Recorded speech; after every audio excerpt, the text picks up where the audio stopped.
What's up everybody and welcome back to another video. In today's video I want to tell you guys what in my opinion are 5 things that Fallout 4 got wrong. Fallout 4 was obviously a massive success economically. It did sell a lot of copies, but a lot of people just don't think it's as good of a game or as good of an RPG as things like Fallout 3, Fallout New Vegas, or even Skyrim. In today's video I want to tell you guys some of the things that I think the game just could have done a little bit better and some missed opportunities along the way. These are in no particular order, just 5 things that I kind of thought about and have experienced while playing the game that I was like, wow, I really wish this was something else or done a little bit differently. With all that being said, if you guys do enjoy the content, I encourage you to consider subscribing, but with that, let's get right into it.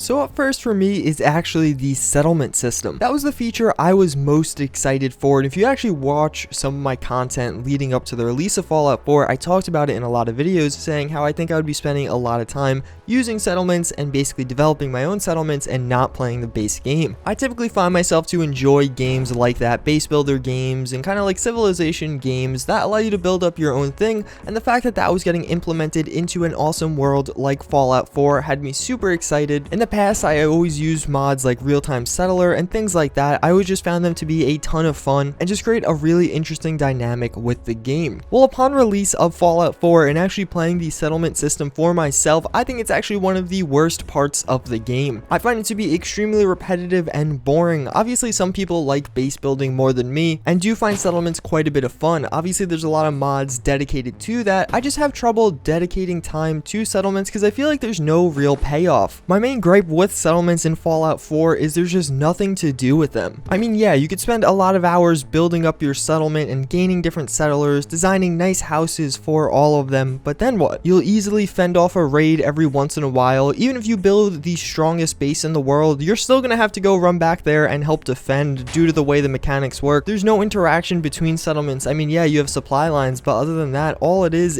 a little base that you can go visit every once in a while, and I just kind of wanted a little bit more than that. I would have loved to see some basic diplomacy between settlements, and even something as simple as having actual settlements in some of the markers. Like, imagine the first time you stumbled upon Starlight Drive-In, you found a bustling city there with a bunch of different people with different personalities, and then across the map you could stumble upon these and have different relations with them, kind of similar to the notoriety system in Fallout New Vegas, just now put onto settlements. What I feel like we actually got is just a base builder, and I'm not a huge fan of that, especially because I don't feel like there's any real reward. You'll just dump a bunch of time and assets into it in order to have something that's a little bit fun to look at, which maybe doesn't float my boat as much as some others. So up next, I absolutely despise the weapons in Fallout 4. Now, I know I'm going to have a stronger opinion about this than some others. There's definitely a group of people that do enjoy the weapons in Fallout 4. I actually hated them. I think a lot of people dislike them, but I have definitely, again, a stronger opinion than that. When I played through a game like Fallout New Vegas, I didn't even feel the need to download weapon mods. I kind of played through the whole game just using my service rifle, my Gauss rifle, and I felt pretty satisfied. I was happy with the options available to me. In Fallout 4, one of the first things I did was download weapon mods. Playing the regular game without them just seemed miserable. There wasn't a gun I enjoyed using. I felt like all of them were just kind of lackluster and just not fun to use at all. Although the weapon modification system is an awesome feature and I absolutely love that, one of the reasons I love it so much is because it gave options to mod authors to really make mods that allow users to customize them to their heart's content. Weapons like the handmade revolver and the DKS sniper are some of the best out there, and they're so much fun simply because you could really make them your own using the system in place. Now, if you compare that to the sniper rifle in vanilla Fallout 4 or like the 44 Magnum, they're not nearly on par with that, and they just look way worse. The animations are horrible. I'm actually really happy we're finally getting some new animation mods for weapons, but all around I feel like it was a huge miss. Now that we have some rumors on some new weapons DLC, I hope maybe Bethesda will redeem themselves. That'd be an awesome way to kind of kick off this whole new chapter in Fallout 4's life, but alas, for the time being, I am very grateful of having weapon mods out there, and sorry PS4 users, that really sucks.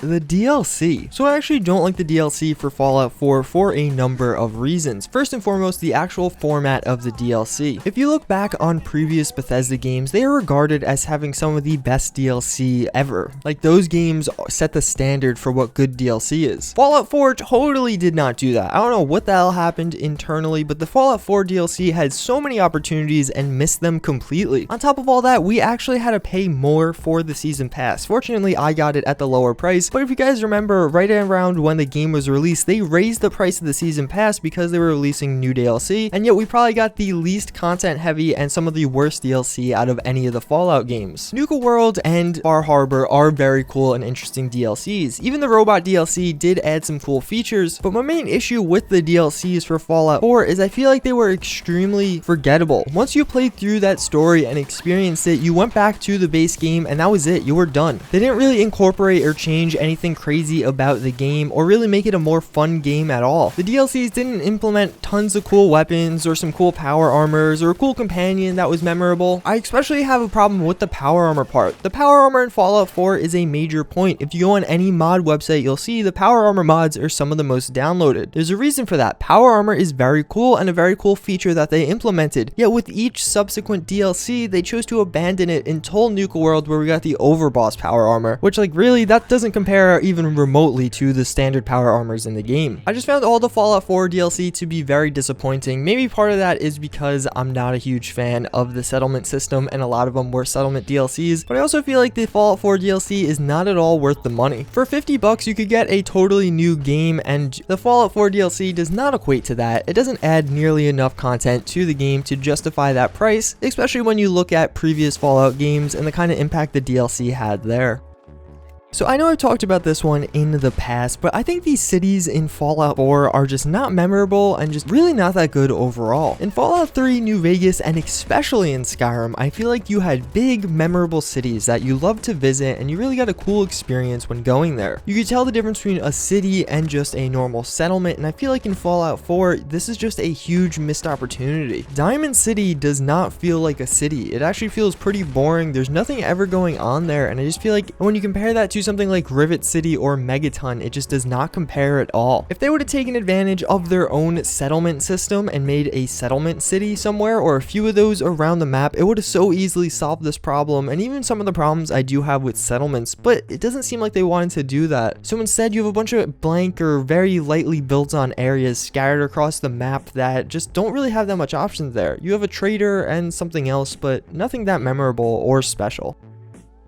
Okay, so I actually lied. I originally said that these would be in no particular order, but this one, number 5, is actually by far my biggest gripe with the game and the biggest issue I take with it. The release of mods. I feel like Bethesda missed one of the biggest opportunities when they released mods. More importantly, by the timing of the release of mods. Mods on consoles came out in June. Well, let me rephrase. Mods on Xbox One came out in June. Mods on PC didn't come out till like April. The game itself came out in November. It took 5 to 6 months to get them on PC and then another 8 months to get them on Xbox One. A massive amount of people left the game at that point. Just think about how many more people would be experiencing, playing, and creating mods if they were released on day one, when you had millions of people buying this game. Thinking about that frustrates me so much because I love Fallout 4 modding. It is one of the best features of the game, and yet they missed a huge opportunity with this. I actually said this very early on before mods were released on PC, and I got tons of hate for it. A lot of people are like, they'll come when they come, stop complaining. I think since then a lot of people have come over to my side when they realize what a disappointment the base game is and how important mods are, and then the fiasco with Xbox One mods and all that. I would have rather had the game come out in June of this year and gotten mods on day one than have it come out in November of 2015. But alas, here we are, and that's going to be my list for this one. Hopefully you guys didn't find this too ranty. I'm going to make a counterpart to this video about the 5 things I love about Fallout 4, because without a doubt it's still a good game, just not as good as some of the other ones. As always, I thank you guys for watching. I do hope you enjoyed, and I hope to see you all next time. Later.